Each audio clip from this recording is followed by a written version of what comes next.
Hello student, मैं आपके लिए लेकर आ गया एक और वीडियो जो आपके लिए बेहद ज़रूरी है। आज का video 8 class science chapter number 2 है। तो पहला प्रश्न है, एक मुलायम धातु जिसे चाकू से काटा जा सकता है। यानी कि आपको बताना है कि एक मुलायम धातु कौन सा है जिसे चाकू से काटा जा सकता है। तो ऑप्शन नंबर ए है आपका चांदी, बी पारा, सी सोडियम और डी सोना। तो इसका सही जवाब जो होगा सोडियम होगा, क्योंकि सोडियम जो होता है वो मुलायम होता है। मुलायम धातु होने की वजह से इसको आसानी से चाकू द्वारा काटा जा सकता है। ठीक है, अगला जो प्रश्न है, एक उच्च आघात वर्धनीय धातु जिसका उपयोग खाद्य पदार्थों को पैक करने के लिए किया जाता है। यानी खाने वाले जो पदार्थ होते हैं उसको पैक करने के लिए किया जाता है, और आघात वर्धनीय धातु होता है जिसका हम लोग प्लेट बना सकते हैं, एक फाइल बना सकते हैं। ठीक है, तो इसका ऑप्शन देखिएगा, पहला ऑप्शन है एल्युमिनियम, दूसरा ऑप्शन है सोडियम, तीसरा है आपका लिथियम और चौथा है सोना। तो इसका सही जवाब होगा एल्युमिनियम, क्योंकि एल्युमिनियम का फॉयल से खाद्य पदार्थों को पैक करने के लिए किया जाता है। ठीक है, तीसरा जो आपका ऑप्शन है, तीसरा जो एक प्रश्न है, एक अधातु जिसमें चमक होती है ना, ऐसा अधातु का नाम बताना है जिसमें चमक होता है। तो इसका सही आंसर हो जाएगा आपका आयोडीन। आयोडीन एक ऐसा अधातु है जिसमें चमक होती है। ठीक है, क्वेश्चन नंबर 4 कहता है कि किस धातु की भौतिक अवस्था द्रव रूप में होती है। ये जो है द्रव्य हो गया, लेकिन यहाँ पे द्रव होगा। ठीक है, द्रव यानी कि लिक्विड, और द्रव्य का मतलब होता है पदार्थ। तो ये गलती से लिखा गया है, यहाँ पे क्या है द्रव। तो किस धातु की भौतिक अवस्था द्रव रूप में होती है। तो ऑप्शन है जस्ता, तांबा, पारा और टीन। तो इसका सही जवाब होगा पारा, जो है वो भौतिक अवस्था पारा का द्रव होता है। ठीक है, क्वेश्चन नंबर 5 कहता है कि निम्नलिखित में से किसको पीट कर पतली चादरों में परिवर्तित किया जा सकता है। यानी कि कौन सा ऐसा जो है धातु है जिसको पीट कर पतली चादर में परिवर्तित किया जा सकता है ना।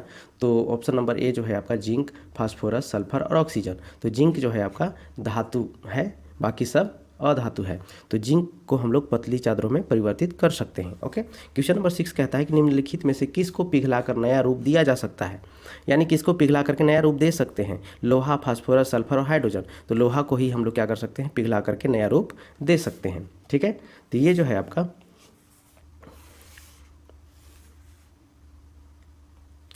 अगला जो प्रश्न है, अगला प्रश्न आप क्वेश्चन नंबर 7 में देखेंगे कि निम्नलिखित में से किस पतले तार में परिवर्तित कर सकते हैं।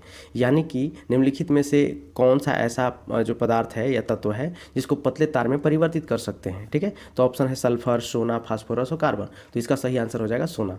सोना जो होता है बहुत ही ज़्यादा तन्य होता है। हम लोग क्या कर सकते हैं कि 1 ग्राम अगर हम सोना लेंगे तो इसका जो है 2 किलोमीटर तक वायर बनाया जा सकता है, तार बनाया जा सकता है, इतना तन्य होता है सोना। ठीक है, अब क्वेश्चन नंबर 8 कहता है कि एक्सरे में किस धातु का उपयोग किया जाता है। यानी कि एक्सरे में जो है किस धातु का उपयोग किया जाता है। तो एक्सरे में जो है ऑप्शन है टीन, सोना, तांबा और लेड। तो इसका सही आंसर हो जाएगा लेड। लेड का जो है उपयोग एक्सरे में किया जाता है। क्वेश्चन नंबर 9 कहता है कि किस अधातु का उपयोग जल के शुद्धिकरण में होता है। तो जल के शुद्धिकरण में जो है यहाँ पे देखेंगे क्लोरीन, आयोडीन, ब्रोमीन और सल्फर। तो इसका सही आंसर हो जाएगा क्लोरीन। ब्लीचिंग पाउडर जो में होता है क्लोरीन होता है। ठीक ना, तो ब्लीचिंग पाउडर जो होता है जल का शुद्धिकरण करने में काम आता है। ठीक है, तो अगला जो प्रश्न आपका आएगा, अगला जो प्रश्न है क्वेश्चन नंबर 10, पुल निर्माण में किस धातु का उपयोग किया जाता है। यानी कि पुल के निर्माण में किस धातु का प्रयोग किया जाता है। तो ऑप्शन है एल्युमिनियम, तांबा, जस्ता और लोहा। तो लोहा का प्रयोग किया जाता है पुल के निर्माण में। ठीक है, क्वेश्चन नंबर 11 कहता है थर्मामीटर में किस धातु का उपयोग किया जाता है। थर्मामीटर जो होता है तापमान मापने के लिए जो है तापमापी यंत्र है थर्मामीटर, उसमें जो चमकने वाला पदार्थ होता है वो क्या होता है ये पूछा जा रहा है। तो इसका ऑप्शन है पारा, ब्रोमीन, आयोडीन और सोडियम। तो इसका सही आंसर हो जाएगा पारा। पारा जो है थर्मामीटर में होता है।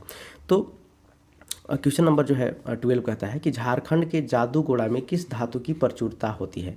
यानी कि झारखंड के जादूगोड़ा में किस धातु का प्रचुरता विद्यमान है, मतलब बहुत ज़्यादा मात्रा में पाया जाता है। तो ऑप्शन है कोयला, अबरख, यूरेनियम, अयस्क। तो इसका सही जवाब हो जाएगा यूरेनियम, क्योंकि जादूगोड़ा में यूरेनियम पाया जाता है अधिक मात्रा में। ठीक है, अब इसके बाद जो है अगला प्रश्न क्वेश्चन नंबर 13 देखेंगे कि झारखंड के किस जिले में सबसे अधिक अबरख मिलता है। तो झारखंड का कौन सा ऐसा जिला है जिसमें सबसे अधिक अबरख मिलता है। ठीक ना, तो इसका सही आंसर हो जाएगा कोडरमा। ठीक है, कोडरमा जो है उसमें कोडरमा में अबरख बहुत अधिक मात्रा में मिलता है। क्वेश्चन नंबर जो है 14 कहता है कि झारखंड के किस जिले में सबसे अधिक एल्युमिनियम अयस्क की प्रचुरता विद्यमान है।